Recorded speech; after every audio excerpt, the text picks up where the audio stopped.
Subscribe my S medicine channel. আজকে আমি নিয়ে এসেছি ক্লাভাম বিড সিরাপ। এই ক্লাভাম বিড সিরাপটির কাজ কি, এটিকে ডাক্তাররা কেন ব্যবহার করে। প্রথমে জানবো এটির কোম্পানির ব্যাপারে। এটিকে ম্যানুফ্যাকচারিং করে থাকে অ্যালকেম কোম্পানি এবং এর মেন সালটি রয়েছে সেটি হচ্ছে অ্যামোক্সিসিলিন এবং দ্বিতীয় সালটি রয়েছে ক্লাভুলানিক অ্যাসিড। এবং এর কাজ কি, এটির কাজ হচ্ছে যে যদি কোনো বাচ্চার অর্থাৎ ছোট বাচ্চার যখন জ্বর হয় বা জ্বরের সাথে সর্দি হয় তখন এই ক্লাভাম বিড সিরাপটি খুব ভালো কাজ করে।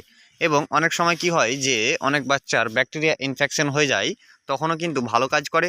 বা লাংসের মধ্যে অনেক সময় ব্যাকটেরিয়া ইনফেকশন হয়ে যায়, বা হয়তো নাকের মধ্যে ব্যাকটেরিয়া ইনফেকশন হয়ে যায়, বা গলায় ব্যাকটেরিয়া ইনফেকশন হয়ে যায়, বা কানের মধ্যে ব্যাকটেরিয়া ইনফেকশন হয়ে যায়, তখন কিন্তু খুব ভালো কাজ করে এই ক্লাভামবিড সিরাপটি। এগুলি কাজে এটিকে ব্যবহার করা হয়। বা এর ডোজ কিভাবে দেয়, যদি আপনার বাচ্চার বয়স 3 বছর হয় তাহলে 5 ml করে সকালে 5 ml এবং রাত্রে 5 ml কিছু খাওয়ার পরে খেতে বলা হয়। এটিকে নেওয়ার সময় ডাক্তারের পরামর্শ